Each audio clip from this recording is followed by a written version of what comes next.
Hi friends, ಮೈ technical videos ಇನ್ Kannada YouTube channel ಸ್ವಾಗತ. ಇವತ್ತಿನ topic ಬಂದಿಟ್ಟಪ್ಪ ಏನಂದರೆ, ಇವಾಗ ನಾನು ಏನು ಹೇಳಕ್ಕೆ ಬಂದಿದ್ದೀನಪ್ಪ ಅಂದರೆ, ಈಗ ಮೊರಾರ್ಜಿ ಸ್ಕೂಲಲ್ಲಿ 2 ಟೈಪ್ಸ್ ಇದ್ದಾವೆ. ಯಾವ್ದ್ಯಾವ್ದಪ್ಪ ಅಂದರೆ, ಮೈನಾರಿಟಿ ಮೊರಾರ್ಜಿ ಒಂದು ಮತ್ತು ಕ್ರೈಸ್ ಅಂಡರಲ್ಲಿ ಬರೋದು. ಇದೊಂದು ಮೈನಾರಿಟಿ ಮೊರಾರ್ಜಿ ಅಂದರೆ ಇದು ಮೈನಾರಿಟಿ ವೆಲ್ಫೇರ್ ಡಿಪಾರ್ಟ್ಮೆಂಟ್ ಅಂಡರಲ್ಲಿ ಬರುತ್ತೆ. ಇದು ನಿಮಗೆ ಕಂಪ್ಲೀಟಾಗಿ ವಿಡಿಯೋದಲ್ಲಿ ಏನು ಯಾವ ಆ ಸ್ಕೂಲಿಗೆ ಅಡ್ಮಿಷನ್ ಆಗೋ ಪ್ರೊಸೆಸ್ ಹೇಳ್ತೀವಿ. ಇದು minority Morarji Desai residential school ಎಂದು.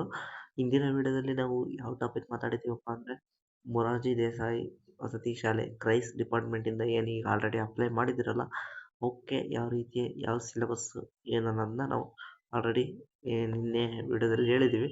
ಇವತ್ತು ಫಾಸ್ಟಾಗಿ ಇದ್ದೇ ಅಡ್ಮಿಷನ್ ಪ್ರೊಸೆಸ್ ಹೆಂಗಿದೆ ಏನಂತ ಸೇಮ್ ಇಲ್ಲಿ ನೋಡಿ, ಪ್ರತಿಯೊಂದು ಪೇಜಲ್ಲೂ ಅದೇ ಅಡ್ಮಿಷನ್ ಪ್ರೊಸೆಸ್ ಬಗ್ಗೆ ಅಡ್ಮಿಷನ್ ಪ್ರೊಸೆಸ್ ಸ್ಟಾರ್ಟ್ ಮಾಡ್ತಾ ಇದ್ದೀವಿ. ನೋಡಿ ಇವಾಗ ಅವು ಶಾಲೆಗಳು ಎಷ್ಟಿದಾವಪ್ಪ ಅಂದರೆ, ಒಂದು 3 ರೀತಿ ಶಾಲೆಗಳು ಅದರಲ್ಲಿ ಡಿವೈಡ್ ಆಗ್ತವೆ. ಮೈನಾರಿಟಿ ಮೊರಾರ್ಜಿ ದೇಸಾಯಿ 4 ಸರ್ಕಾರಿ ಮುಸ್ಲಿಂ ವಸತಿ ಶಾಲೆಗಳಂತ ಹೇಳ್ಬಿಟ್ಟು 4 ಇದ್ದಾವೆ. 115 ಮೊರಾರ್ಜಿ ದೇಸಾಯಿ ವಸತಿ ಶಾಲೆ ಅಂತ. ಇವು ಎರಡೂ ಕೂಡ ಸ್ಟೇಟ್ ಸಿಲೆಬಸ್ ಅನ್ನು ಹೊಂದಿರ್ತವೆ. KV ಕರ್ನಾಟಕ ಎಜುಕೇಶನ್ ಏನು ಬರುತ್ತಲ್ಲ ಆ ಸಿಲೆಬಸ್. ಇಲ್ಲಿ ಡಾಕ್ಟರ್ APJ ಅಬ್ದುಲ್ ಕಲಾಂ ವಸತಿ ಶಾಲೆ ಏನಪ್ಪ ಅಂದರೆ CBSE ಪಠ್ಯಕ್ರಮವನ್ನು ಹೊಂದಿರುತ್ತೆ. ಈಗ CBSE ಸಿಲೆಬಸ್ನ ಹೊಂದಿರುತ್ತೆ. ಈಗ ನಿಮಗೆ ಮೊದಲನೇದಾಗಿ CBSE ಸಿಲೆಬಸ್ ಡಾಕ್ಟರ್ ಇಲ್ಲಿರುವುದು ಡಾಕ್ಟರ್ APJ ಅಬ್ದುಲ್ ಕಲಾಂ ವಸತಿ ಶಾಲಾ ಶಿಕ್ಷಣ ಸರ್ಕಾರಿ ಆದೇಶದಂತೆ 23-24 CBSE ಸಿಲೆಬಸ್ ಅನುಸರಿಸಿ ಇನ್ನು ಉಳಿದವೆಲ್ಲವೂ ಮುಸ್ಲಿಂ ಹಾಗೂ ಮೊರಾರ್ಜಿ ದೇಸಾಯಿ ಇವೆಲ್ಲ ಕೂಡ ಸ್ಟೇಟ್ ಸಿಲೆಬಸ್ ಅನುಸರಿಸುತ್ತಿದೆ. ಮುಂದುವರೆದ ಮೇಲ್ಕಂಡ ಎಲ್ಲ ಮಾದರಿ ವಸತಿ ಶಾಲೆಗಳು ಪ್ರವೇಶ ಏಕರೂಪ ಪರೀಕ್ಷೆ ನಡೆಸಲಾಗುವುದು. ಈಗ ಎಲ್ಲ ಶಾಲೆಗೂ ಒಂದೇ ರೀತಿ ಎಕ್ಸಾಮ್ ಇರುತ್ತೆ. ಈಗ ಮೊದಲನೇದಾಗಿ ನೀವು ನೋಡೋದಾದರೆ, ಇವಾಗ 6ನೇ ತರಗತಿ ಈಗ ಯಾರ್ಯಾರಿಗೆ ಎಷ್ಟು ಮೀಸಲಾತಿ ಅಂತ. ಈಗ ಮೊದಲನೇದಾಗಿ 50 ಸ್ಟೂಡೆಂಟ್ಸ್ ಇದ್ದರು ಅಂದರೆ 50 ಜನ ಮುಸ್ಲಿಂ ಇರ್ತಾರೆ. ಇದು ಸರ್ಕಾರಿ ಮುಸ್ಲಿಂ ವಸತಿ ಶಾಲೆ ಅಂದರೆ 50 ಜನ ಅಂದರೆ 50 ಜನ 100% ಅವರಿಗೆ ಇದಿರುತ್ತೆ. 50 ಜನ ಅವರೇ ಸೇರಿಸ್ಕೊತಾರೆ. ಅದರಲ್ಲಿ 50% ಮೀಸಲಾತಿ ಹೆಣ್ಣು ಮಕ್ಕಳಿಗೆ ಇರುತ್ತದೆ.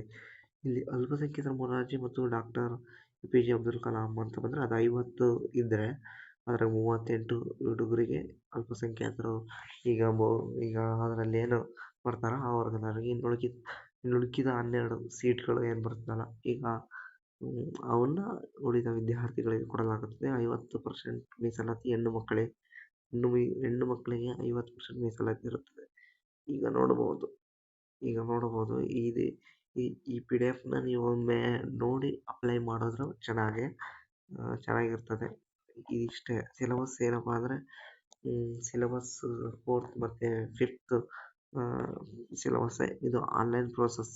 ಅರ್ಜಿ ಹಾಕಬೇಕಾದ ದಾಖಲೆಗಳು ಇವಷ್ಟು ಆನ್ಲೈನ್ ಪ್ರೋಸೆಸ್ಸು.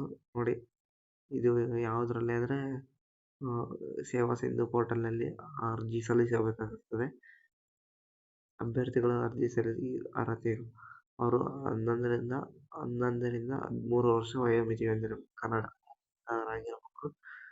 ಅವರು ಸರ್ಕಾರಿ 5ನೇ ತರಗತಿ ವ್ಯಾಸಂಗ ಮಾಡುತ್ತಿರಬೇಕು. ನೋಡಿ, ಇಷ್ಟು ಇರುತ್ತೆ. ಪ್ರವೇಶ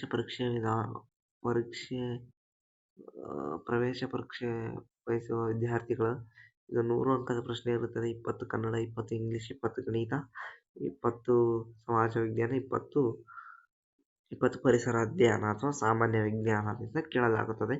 ಇದು 90% 4 ಮತ್ತು 5ನೇ ತರಗತಿಯ ಪಠ್ಯಕ್ರಮವನ್ನು ಕೇಳಲಾಗುತ್ತದೆ. ಪ್ರಶ್ನೆ ಪತ್ರಿಕೆ ಕನ್ನಡ, ಇಂಗ್ಲಿಷ್ ಮತ್ತು ಉರ್ದು ಮಾಧ್ಯಮದಲ್ಲಿ 120 ನಿಮಿಷಕ್ಕೆ 100 ಅಂಕಗಳನ್ನು ಮಾಡಲಾಗುತ್ತದೆ. ಇಲ್ಲಿ ನೋಡ್ಬೋದು ಈಗ 31/1ರಿಂದ ಅಪ್ಲಿಕೇಶನ್ ಹಾಕೋ ಪ್ರೊಸೆಸ್ ಸ್ಟಾರ್ಟ್ ಆಗಿದೆ. ಈಗ ಇದು ತಾತ್ಕಾಲಿಕವಾಗಿ ಅಂತ ಹೇಳಿದ್ದಾರೆ. ಇನ್ನು ಮುಂದೂಡ್ಬೋದು ಅಥವಾ ಇದೇ ಪರ್ಮನೆಂಟ್ ಆಗ್ಬೋದು, ಹೇಳೋಕ್ಕಾಗಲ್ಲ. ಸ್ವಲ್ಪ ಚೇಂಜಸ್ ಇರುತ್ತೆ. ನಮ್ಮ ಚಾನಲ್ ಸಬ್ಸ್ಕ್ರೈಬ್ ಮಾಡೋದ್ರಿಂದ ನಿಮಗೆ ಪ್ರತಿದಿನ ಡೈಲಿ ಅಪ್ಡೇಟ್ಸ್ ಕೊಡಲಾಗುತ್ತದೆ. ಇದು ವಿಶೇಷ. ನೋಡಿ, ಇಲ್ಲಿ ಡಿಸ್ಟ್ರಿಕ್ಟ್ ಮೈನಾರಿಟಿ ಈಗ ಯಾವ್ಯಾವ ಸ್ಕೂಲ್ಸ್ ಇದಾವೆ ಅಂತ ನೋಡ್ಬೋದು. ಇವು ಸ್ಟೇಟ್ ಸಿಲೆಬಸ್ ಇರುವಂಥ ಸ್ಕೂಲ್ಗಳು ಯಾವಪ್ಪ ಅಂದರೆ ಈಗ ನಾವು ಮೊದಲನೇದಾಗಿ ನೋಡೋದಾದ್ರೆ ಇಲ್ಲಿ ನೋಡ್ಕೋಬೋದು. ಈ PDF ನಾನು ನಿಮಗೆ ಸೆಂಡ್ ಮಾಡಿರ್ತೀನಿ, ಅಥವಾ ಇದ್ರೆ ಡೌನ್ಲೋಡ್ ಮಾಡೋದು ಹೇಗೆ ಇಂದ ನಿಮಗೆ PDF ಕೊಡ್ತೀನಿ. ಅದನ್ನ ನೀವೇ ನೋಡ್ಕೊಳ್ಳೋದ್ರಿಂದ ಇದಾಗುತ್ತೆ. ಆದರೆ CBSE ಕಡಿಮೆ ಇರೋದ್ರಿಂದ ಇದನ್ನ ಎಲ್ಲೆಲ್ಲಿದ್ದಾವೆ, ಡಿಸ್ಟಿಕ್ಕಿಗೆ ಯಾವ ಡಿಸ್ಟಿಕಲ್ಲಿ ಎಲ್ಲೆಲ್ಲಿದೆ ಅಂತ ಹೇಳ್ತೀನಿ.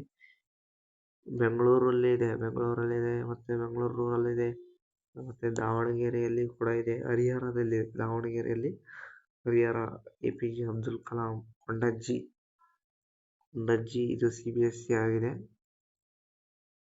ಕೊಂಡಜ್ಜಿ CBSE ಆಗಿದೆ.